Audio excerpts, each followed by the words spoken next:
Hey, all you cats and kittens, Christian Pedersen back with another top recruit interview. We've got Paige Donnelly from Poway High School. She is committed to Cal State San Marcos softball, so she's going from being a Titan to a Cougar. She's switching from green to blue, but she's staying here locally to put on a show on the softball field. Thank you so much for joining us. Hope you are well. I hope you're finding ways to stay busy. Let's start with that commitment to Cal State San Marcos. What was that decision for you? So funny story. So I was scheduled to take the ACT last year, I think in October or November, and the coaches had a scrimmage going on with some recruits that they were looking at and their whole team. So I was invited to that. So I showed up late after taking the ACT, and I only got to play a couple innings, but I got to showcase myself and my skills. And when I also had a tournament right after that, so I rushed over to my tournament and. After our game, I looked at my phone and I got a text message saying, "We want you to be a Cougar," and I didn't know what to say. It was just cool to have a school interested in me. I've had a couple schools reach out to me and say that they were interested, but this was just a cool experience because I'm familiar with the coaches and it's close to home. It's a great option. So was it, I mean, that you get that text message saying that they want you to be a Cougar, and then that was it? That was the moment you knew? Was there a couple of things that had to line up for you about the school? How quick did you know that was your home for the next 4 years? I knew it was my home because it's a great school, and it's a really close school. It's only, I think, 20-25 minutes from my house. But I've also visited the school in previous years, and I stepped foot on campus, and I knew it was the one for me. It was my home. So San Diego, I have long kind of argued and held that no matter what Instagram or Twitter, the fandom says, we're a baseball and softball town. That's our best sport, totally, far and away. You are at a program right now in Poway that's one of the better ones. You're staying locally though to team up with a couple of other girls from San Diego. So talk about, going from, playing against them or with them on club teams and just knowing already kind of going into college, the strength of the competition that's going to be there, how exciting that is for you. The competition is going to be tough. It's San Diego. There's a lot of good athletes, and the sport, softball, is already becoming a more popular sport, throughout the years. A lot of my friends, a couple of my friends from high school, they're already going to be playing each other in college. They're going to be in the same division. But for sure, it's going to be a completely different aspect of being high school, going from high school to college. It's going to be different, the competition levels. But I also play club too with a lot. I'm familiar with a lot of girls that are going to big schools. So it's definitely going to be a jump. I'm pretty sure all athletes encounter that, but hopefully everyone from San Diego, from at least the baseball and softball worlds, like I mentioned, well prepared to make that jump. Yeah. What are you doing to keep softball in your life? Are you hitting off the tee? Are you coming up with creative weightlifting thing? How are you staying active?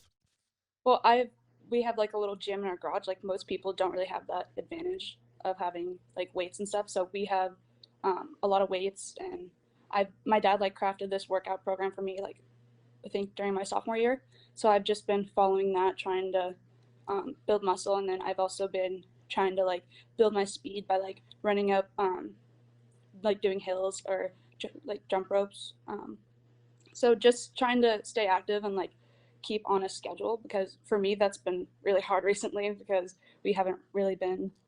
Oh, I'm slowly turning nocturnal. It's bad. It's bad. Midnight. And now this weather is just making me even more sad and unmotivated. Midnight has become 12:30, has become 1, has become, oh, the sun's up.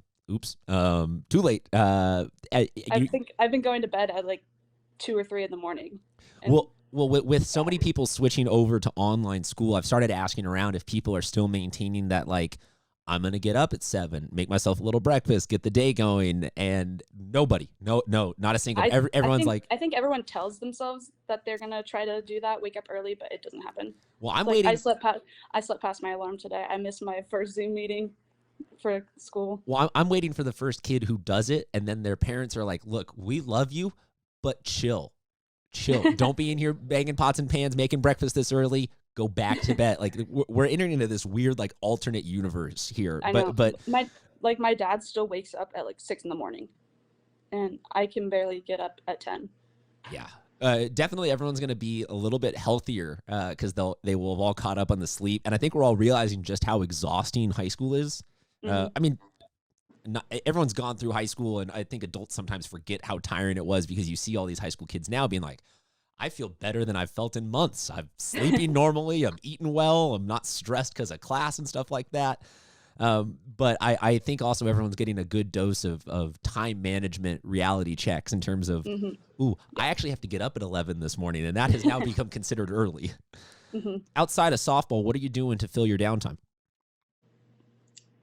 Well, right now I'm just trying to stay on top of my homework because during this like 3 week period we weren't really doing anything. Like no one was really like instructing us to go online and do stuff except for like one or two classes. So I've just been trying to keep up with like the lessons and stuff. And this is also has like also given me time to like go through my stuff, clean my room, like stuff that I don't really have time for. Like because I'm You're finding the dirty nooks in the corner of your room that haven't been cleaned in yeah, like 2 years, yeah. and you're getting I've around to just them. been yeah, because well I'm going off to college, so I'm trying to get rid of stuff that I don't need anymore. I So don't know if what you're doing necessarily counts as going off to college. You technically have college next year, yeah, but like you said, it's only about 20 minutes from home. yeah. So But like if my need be, if you forget something, you can drive home and pick something up. that's the thing. Like, well, my mom has been saying that she's gonna take over my room when I go to college because she wants me to stay on campus. So, and I'm trying to make this deal with her. I said, if you take over my room, I get to take my car to school because I don't want to come back and sleep on a pull-out bed. That seems like a pretty fair negotiation. I know. Is your mom opposed to that? How can we help? Can we put it on our poll? Is it fair? Like what can we do to pressure your A parent? poll would definitely help, but Okay, no, fair enough. Fair. I'm just trying to convince her that So, folks, I'm not that only an any of adult. this gets watched live because these all get taped and then repo. But we'll put it on the poll right now at SD Prep Insider. Is it a fair trade off to leave, or if your parents get your room, can you take the car? Is that all right? That's how I think that's a fair trade. deal. We'll put that. You can find that at SD Prep Insider on Twitter and Instagram. We will hopefully use that as scientific proof that you should be allowed to do that. Yes. That is kind of frightening though when you learn that the parents like have the blueprints already rolled out. And you're like, how That's long what have you she been? wouldn't let me. Yeah, she wouldn't let me get new furniture this year. Like I wanted to completely redecorate my room, and then she's like, "No, you're gonna be going off to college." I'm like, "Mom, I'm gonna be 25 minutes away. And you're Like I still want to come back to my room." and you're like, how long have you been planning on me leaving? How long have you guys been excited And about me not being here? she's already drawing up blueprints. She's already saying, "Oh, this is gonna be in my room. You're sleeping on the pull-out bed in the back." Oh, I'm that is brutal. like, I guess onward to better things. You can start decorating your dorm room or something like I know. that Yeah. instead with some Yeah. of that. I'm sure also that everybody right now has more time to be on Etsy looking at crafty items and stuff like that than Hmm. ever Yeah, before. So for I'm sure sure. you'll come up with like 5 different plans for your dorm room. Hmm. Um, you know, it's a serious question, but I also think it's an important question because right now nobody really has a roadmap for what's going on. So as a high school senior, what are your emotions? What's on your mind? If you don't mind just kind of sharing, your reaction to everything that's going on in your life and your season in high school, all of that. It's definitely an emotional roller coaster. It just really hit me a couple of days ago that I'm not going to get to go back to school. I don't even know if we're going to get an actual graduation. It's definitely sad. And like, I posted something the other day, like, because we were only like 2 weeks into the season, and a mom has been like constantly taking really awesome photos for us. And I posted something, and I showed my mom because she doesn't have like an Instagram, so she can't see. So I showed her, and she just started bawling. We were at the dinner table. She just started crying, and then I started crying, and then I think my dad almost started crying, because it's crazy. Like at the end of the day, it's not just us. It's a lot of people in this world are going through it, and it's hard to deal with, especially like since not a lot of people are like motivated to do anything anymore. Since like during school um, we'd have stuff to do, like we'd be occupied like every day, but now you have to manage your own time, and I think that's definitely the biggest struggle right now for me and a lot of people. But I definitely do miss um, playing like softball. Like I didn't really get my last year for high school softball, but I definitely miss playing and being out on the field with my friends, because it's a completely different like feeling once you're out there and you're on the field and you're with everyone. So, well, I really appreciate you sharing a very honest response. I think that this is going to be something 10 years from now is even going to be hard to explain to kids that we all just, there was just a day, there was a Friday, and everyone said, chill, go home, we'll see you in a couple weeks. And then that turned into, we were supposed to have a game that Friday. Yeah. And it got rained out, and then we were also supposed to have 2 more games on the following weekend, and they just said. So what wound up being your final game again for Poway High School? Sorry, say it again. What wound up being your final game? We were in the Cougar Classic. We were playing Granite Hills, and we played them before. We scrimmaged them, and it was like a 1-0 game the entire. Actually, yeah, it was 1-0. You won or you lost? We lost. Ah, damn it! But we made it to like the Saturday. I think it was like the Saturday where a lot of teams, it's like you won and done. Made it deep into the tournament. Yeah, we were pretty good in the tournament. And Granite's a really good team. Yeah, but it was still 1-0 ball game the entire time, and we got runners on, but we just couldn't really like score anyone. That might be the worst feeling in all of sports. They have a really good pitcher too.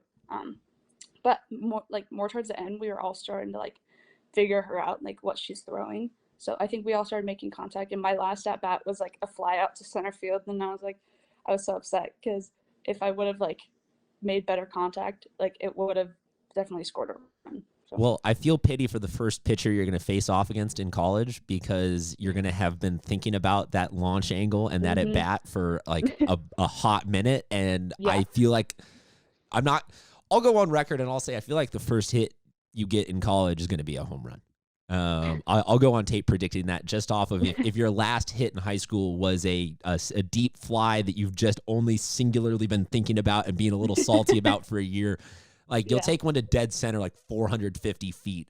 And everyone's going to be like, whoa, where'd that come from? Where'd that come from? You're like, no, that's not normal. That's just, that was a pent-up year's worth of swing. Redemption for high school. That was closure. Closure. I will not be able to hit those home runs every single at-bat, but that one felt good.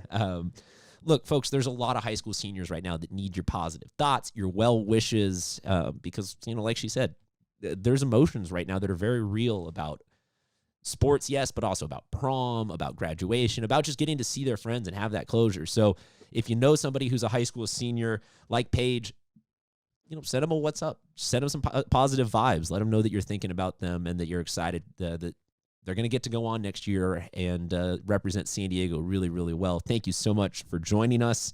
Thank you so much for having me. Stay safe, stay indoors, and I'm looking forward to that first home run next year. We'll talk to you soon, sports fans.